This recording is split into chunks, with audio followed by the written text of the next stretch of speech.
Tell me about your business, who you help, what you offer, and what makes you passionate about what you do. I've got two. One's basically helping parents to build more space in their life. And it was because I was doing it for myself when I was undiagnosed bipolar 2 and ADHD. I was creating all these tools that I was using as just a busy dad, stay-at-home dad. And then after a while, when I was going to therapy, sharing the tools I was using, they're like, these tools will be perfect for lots of neurodiverse parents. And so that's one part. Then the other one is Stealth Authority, where when I went all in on online coaching, when my gym got closed during COVID, I did the high ticket, very high pressure sales approach. And it absolutely cooked me because it just didn't work with my neurodiverse brain. So it was like rebuilding systems to kind of work in a way that worked with my brain. And then through that time, my mentor brought me on to help with sales for his clients. And over that time, other people were having the same problems I was having. They were just burning out. They didn't want to do that kind of stuff. So the idea of Stealth Authority is that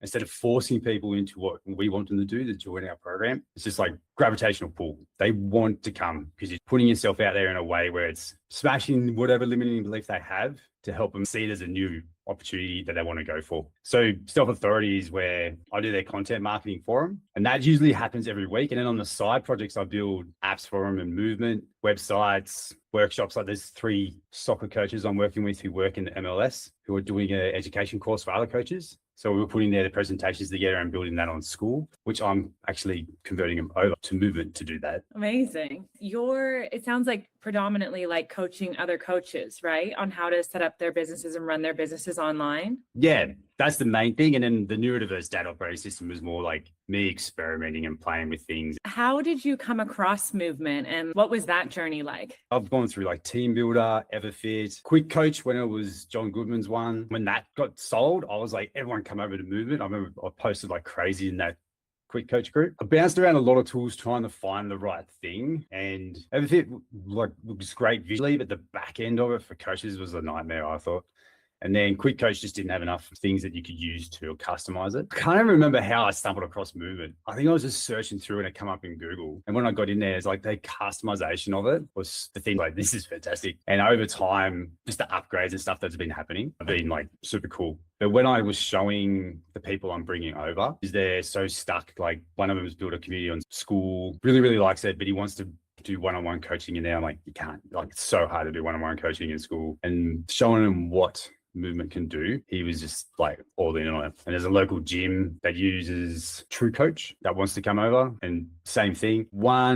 He's paying stupid amount of money for TrueCoach for what it does. And he wants to be able to do courses and things like that as well. And it's really hard to do that over there. So for me, stumbling across Movement was just constantly searching for a better version for the client side. A simple process for them to get in and do stuff with the least amount of friction. And Movement was kind of like where you can sort of do it per niche. So it can be different for every single person that comes in. While with Everfit, it's always like, this is how it looks. And there's no customization. Do you remember what you were specifically looking for at that time? One, I think it was the courses. The ability to build the courses the way you want it was the thing that pulled me in initially. The course option was the best because most other programs, they can kind of do it, but you end up doing it somewhere else anyway because you need more ability to do things. But like to be able to build courses, have group comments on each one, group chats, all that kind of stuff, like to each page inside your own app was the first thing that brought me over. So I tried things like Heartbeat, Circle, Mighty Networks, all those things to try and get it to work. And it was just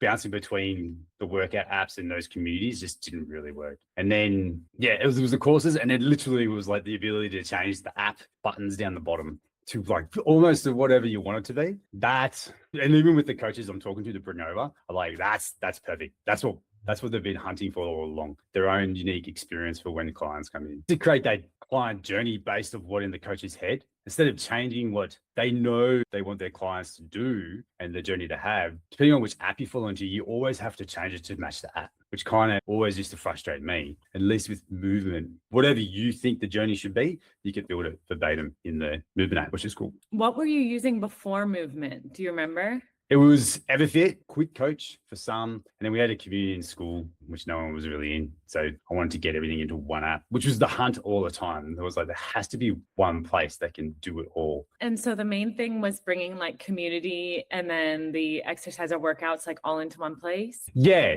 just to reduce friction. Like if we think about coaching and online space. In person, it doesn't matter how much friction it is, they're paying for motivation. They're paying you to motivate them. That's it for in person. That's why in person is so easy to sell. And then when I talk to online coaches, like it's so hard to sell because as soon as there's friction, they're out. So we have to figure out a way to reduce friction. And I was like, if your coaching creates friction, they'll leave. So I was like, we've got to figure out a way where it's like so easy for them to do the work that we need them to do. It's like, come in, do this, tell us what you did. Come in, do this, tell us what you did. If it's all in the same app, it makes it so much easier for them. So that was the main reason. It was like any way we can reduce friction so they can just flow through whatever it is that they're trying to do. They don't have to have motivation or willpower to show up online, which I believe is the key to online coaching. The least amount of willpower and motivation to get stuff done. What would you say your clients and the people you're coaching, what do they resonate with movement when you show them? So I'll use the example of the guy I'm just bringing over now, and we're building out his app where he's using TeamBuildr, and it's like a fantastic tool for really high level scientific programming where you velocities and all that, whatever. But for him, he's literally just using it for programming, and he tried to use it for direct sending messages and stuff in it. And I used to use it back when I had my gym, and we used to put it up on the screen. It was great. But all the other stuff, it was really hard to do, and building workouts took so long to build in there. It was a battle. So I actually did it for him in TeamBuildr because he was so set on it. So we built the programs over there, and it took me to build these 3 programs. It took me weeks. And then it was like doing it over Movement. I did it in like 2 days. Once we got all the exercises and stuff up in there, it was so much faster to build it. Recorded myself doing it. Like, this is how long it will take you to build a one-on-one program. And he was like, I'm in. And then the course option. So same thing for him. Like, he's got Facebook group, school group, and in TeamBuildr, and he just wants to put it all on the one thing, which was the big key for him. What was your building experience like? Like, how long did it take you to get up and running on Movement? A weekend. So I found it, and then I just set up the MVP up really quickly, and then put all actually transferring the course content over was really quick. I thought it was going to be every other app. It's always the hardest part. So bringing that all over was really good. And then building the workouts was super fast because there was a massive library that you could pull in from the different resources inside Movement. So I didn't have to go hunting for too many exercises. And then over time, I just changed the videos. So I didn't worry about it straight away, just got it up and running so I could get people out of that app into the new one. And yeah, changed the deeper stuff, I guess, lack of a better word, like the videos to be the branded ones that I wanted over time. So it was a weekend. Amazing. I'm glad to hear that. How has Movement changed your business? When I was coaching the dads in there, the thing they liked it the most for them was like how easy it was for them to come in and just do the work and not have to hunt around or anything like that. And because of the way I built the programming, it's like, if you're a red light, do this. If you're a yellow light, do this. If you're a green light, do this. So it was easy for them to just get in and do stuff. That was the most important thing. And then for the self-authority guys, for them, it's just the speed of them to get in and do something. I think it was a big thing for them. Because right now, so I'll use a TeamBuildr guy, for example. He has it ready to go, but the friction to get in there and sign them up is so extreme. It's almost like 10 clicks just to even get to a payment link. So there's so many things in front of him, in front of the client to get in there and do it. So the fact that we're going over to Movement, he's only just have one page. They come in, even if it's like open, they go to click on something, it will just pop up and say, hey, start a free trial or start whatever. And it's going to allow him to start getting the hard work we're doing over on Meta to pull the clients, the leads to him to convert them over quicker. Because even in school, they get in there, but to get them to do something and go pay for it is the hardest part. So for him, he's liking the fact that when they come in, do an onboarding quiz, tags them, and we're just starting the process of like automating stuff to them to get them to move through the app in a way that ideally gets them to stay long term rather than dropping in the TeamBuildr and having a completely empty calendar and nothing to figure out. Nothing, it shows you nothing on how to figure out how to use the app. At least in Movement, that process is good.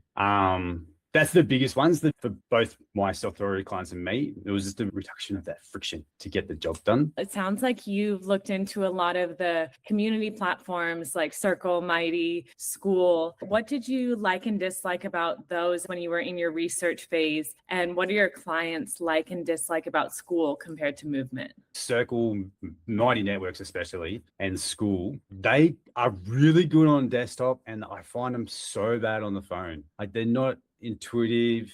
lots of clicking around, especially school. The feed is an absolute nightmare. Like trying to figure out what to do and find things, especially for my clients when I was coaching them in health and fitness, they're always really busy, burnt out parents. So they only want to be on their phone for the distraction. So they want to go on Instagram and watch reels most of the time. So as soon as I got them to do something in Mighty Network Circle, whatever community it's in, it's boring and annoying. So as soon as they get annoyed, like they're already frustrated parents, so they're out. So those community platforms, as awesome as they are, for the people I work with who are generally always very busy, it's too much to figure out for them to use those communities. One Movement, you can have like a community thing or a group chat or whatever tied to individual things. So it doesn't become this huge feed if you don't want it to be, like it does in school. So it's easier to talk about and the topics are easier to understand and go through with everybody. And I'm curious, what do you say to another PT or coach, like when you're first presenting movement to them? How do you present it and talk about it? I go through what they're using now and what parts really, really suck for them. Like what is the thing that's causing them the most friction? And then usually that usually flows into like whether the clients use it or not. Even a local osteo who pays for this huge platform, which all the osteos in Australia seem to use, and none of their clients use it. They give out exercises as part of the service and none of their clients use it. And I talk to him because he's a mate all the time. He goes, how do you get people to do stuff online? So I'm actually talking to him about putting his practice into movement as well. But it's kind of understanding where the friction point is for the coach. So that makes it easier for them to do online coaching. So understanding what they're struggling with and what their clients might be struggling with. And then I'm like, cool, so movement can do this and movement can do that. So it's always, my thing is always, like talking to them and seeing where they're struggling and seeing if movement is the right fit. Nearly, I reckon 90% of the time it is because it's so customizable. Like the soccer coaches, there's no training programs they're going to do. They literally just delivering knowledge, creating a community, doing live workshops. And we'll go and do that over in school. But they went into school and they got distracted and annoyed with it. So I was like, well, cool, we might have to find another tool. So now showing them movement, they're like, perfect. That whole distraction thing, like there's no distraction for the coaches when they come in and they can deliver it. And to them, they said themselves, it feels more secure, which was interesting because yes, people can steal stuff anywhere, but they felt like school was too open and people could steal their stuff, which technically we know it's not, but for them to feel good, moving over to movement, they're like, yeah, perfect. But there was always friction because I kept asking for them to sign up to school and get going. Like, yeah. And then when we said movement, they're like, okay, let's go.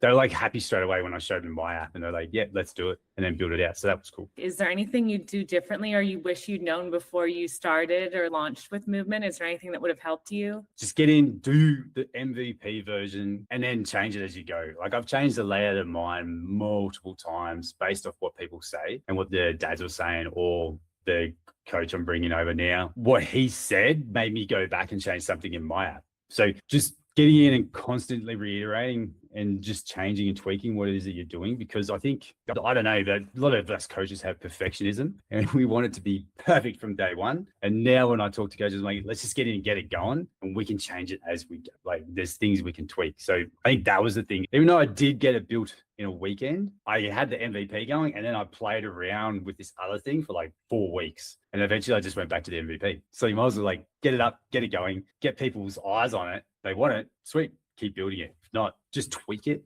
It's easier to tweak if you don't spend so much time building it. That's a recommendation I always give to people because, I think there's a lot of that perfectionism and waiting until everything's done or need to launch, but there's really never that moment. It's like put something out there. And like you said, the best thing you can do is get feedback from everyone and then keep iterating.